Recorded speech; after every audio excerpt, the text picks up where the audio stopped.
Ever wonder how to break up a dog fight? Come with me, I'm going to show you how to effectively break up a dog fight.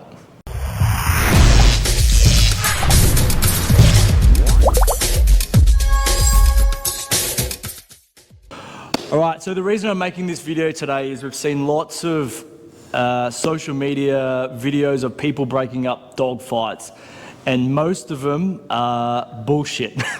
They're laughable. I think a lot of these people have never been in that situation before, where I've worked with a lot of dogs in the military where we actually get them off people, all right, and the effective ways that we do that, I'm going to show you today with my demonstration dog, Emma Maremma. This Maremma is grey.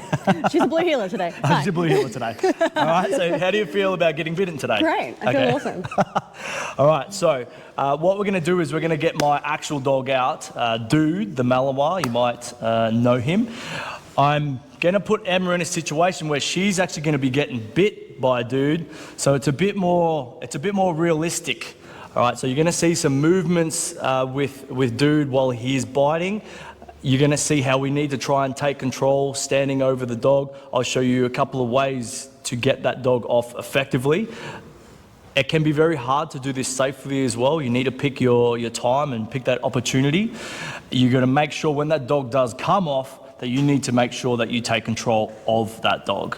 All right, it's very important because a lot of people can get bitten in this situation. So I always got told never put your hand in a dog fight, and I've learnt from my mistakes. This way, or the way that I'm going to show you, is going to be a little bit easier. I'm not saying this is the way that you should do it for every single dog fight, because every single fight is always different. It could be multiple dogs, big dogs on small dogs, or small dogs on big dogs, dogs on lead, dogs off lead. There's so many bloody variables, so you've just got to make sure that you pick your opportunity, get in there when you can. All right, so you ready? Ready. All right, let's do this.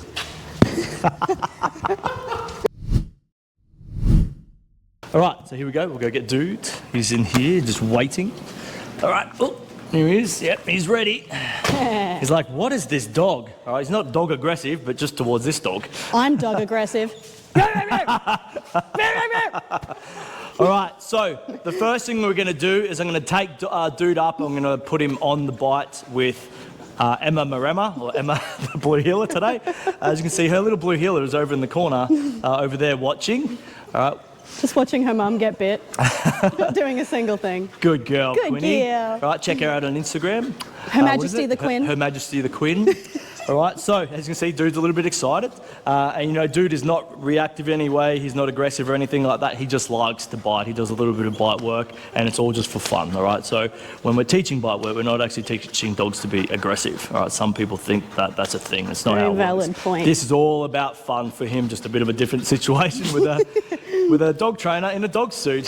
So Whoever would have thought? Give us a little dance. All right, so here we go. So the first one that I'm going to do is what we call a tactical choke-off. A lot of military people or law enforcement or even security guards will generally do this, all right, to their dogs. So pretty much all it is, all right, this is if a dog has a collar on. I'm going to be stepping over the dog like I am now, trying to take full control of that dog. What I'm going to do is, if I can, I'm going to have two hands underneath the collar like so. All right, that's generally how I'm going to do it. All I'm going to be doing from here is I'm going to be adding pressure directly up. All right, what that does is it puts a little bit of pressure on the dog's, on the dog's windpipe. All right, it puts pressure on the dog's windpipe and it takes the air away, or the oxygen away from the dog, all right, and that will get the dog chattering off slowly. You've got to make sure whenever you're taking a dog off of a fight, when they are biting another dog, is to do it slowly. You will see their mouth, all right, they'll start chattering like this and slowly coming off. We don't just add this pressure and pull off straight away, because then you can do a lot more damage, all right, to that dog or the person that dog is biting, all right. So here we go, we'll bring her up. I'll try and do this in as slow time as I can, all right, and show you to the best of my ability. All right, so we're going to bring him in nice and close. All right, here we go, Emma, you ready? Yep. All right, yes. Yes. All right, cool. All right, so my dog is on the ground. A dog has pinned the dog to the ground. What I do is I come in as best as I can, stand over that dog, underhand grips like so. All right, what I'm going to do now is I'm going to add that pressure upwards and hold that pressure on until the dog releases, like so. Dog releases very quickly, as you saw. All right. What I do from here, as you can see, I've still got that dog. If this isn't my dog, he might potentially want to turn around and bite me, okay? So what I want to do is I want to try and keep it as safe as I can. Try not to let that dog turn around, all right? And keep that dog's face or his mouth away from me, all right? Because those things here, what are they? Big ass teeth, all right? They can go through you very easily, all right, and do a lot of damage, and they can rip muscle apart. And you know, there was a lady in Australia, in Queensland, not far from here, not long ago. Her dog actually ripped her arm off. So scary. Just think about that. It's very scary, all right? So we don't want that to ever happen, all right? So very straightforward, underhand grip, pressure up, keep that pressure on, take control of that dog as soon as you've got that dog off. If you need to do whatever you need to do. I always say this to people, do whatever you have to do to keep your dog safe and you and your children, your family, whatever it is, that even if that means you have to hold on to that collar until that dog is not breathing anymore.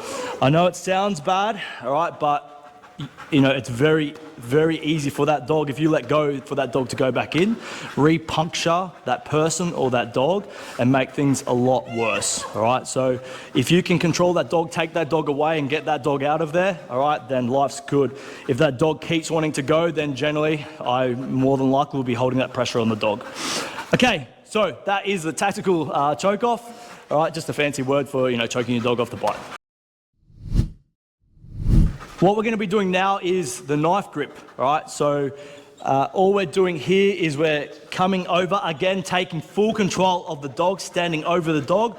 I like to grab the collar if I can, if they're wearing one, and I'll show you soon what happens if the dog isn't wearing a collar, all right? But I need to be able to take charge in case that dog gets off. What I do from here is... All right, what I do from here is I make a knife grip like so, all right, and I bring it underneath my dog's neck, all right, feeling for the windpipe there. All I'm doing now is I'm holding on with this collar, I'm adding pressure, as you saw that he just gulped then, I'm adding a little bit of pressure on his windpipe, again, taking that oxygen away from that dog, all right, because if the dog can't... Oh, I said this the other day. If the dog can't breathe, the dog can't bite. All right? So if the dog can't breathe, the dog can't bite. All right? So good one to remember. So again, taking that pressure away, all right, the oxygen gets taken away, the dog will stop biting. All right, so now we're going to put this into action. So here we go. I'm going to bring dude up, nice and easy, slow and controlled. All right, here we go. Yes. Dog's on. All right, I come up. As you can see, he's moving around, so I need to pick that opportunity. All right, come in, grab the collar like so. All right, now I'm standing on the dog, making sure that he can't actually move around anymore. All right, I've got my hand under the collar as best as I can. From here, my knife grip is going to come underneath. All right, nice and easy as best as I can. All right, and I'm going to add pressure. Bang, dog comes off. I control the dog. I take the dog away, all right, as safely as I can. Very important to remember that. You good, Emma? We're good. Let's do it again. Does anyone know where this costume is from? Let us know in the comments. It's a really cool series, a very funny series. There is a UK and an Australian version, so let us know. Bite sleeve not included. So the next one, this is if our dog doesn't have a collar, all right? So sometimes this happens, and you might have been in that situation before where you're walking your dog, minding your own business, some dog comes out of nowhere and just rushes your dog, doesn't have a bloody collar on. What do you do now, okay? So it can be very tricky, all right? This isn't always the way you can do it, but this is generally what I would do as best as I can, as quickly as I can. I will get in there and do what we're about to do now. So I'm gonna take dude's collar off, all right? Like so. All right, when the dog's on the bite, what I will try and do as best as I can is grab a bit of the scruff of the neck, all right? This is, again, so I can take control of the dog, and when he comes off, I've got something to hold on to. So it's very important. So I'm holding the dog here, I'm securing the dog as best as I can with my body and my hand. From here, I can do the knife grip here, as I just went through. all right? So I can add that pressure with my hand on the scruff of the neck.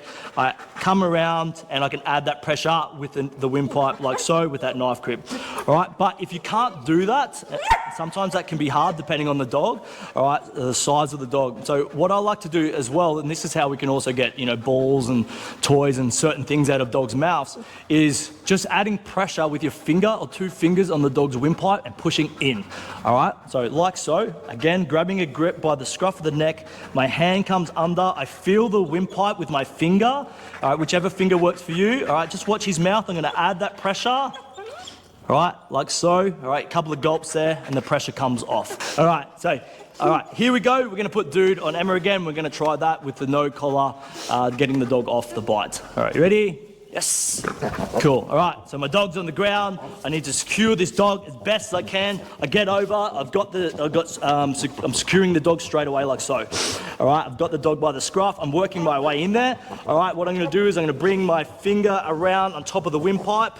All right, like so. There it goes. I can feel it. Now I add that pressure with it. Bang, dog off. I've still got control of that dog as best as I can, trying to make sure that he doesn't turn around and bite me, okay?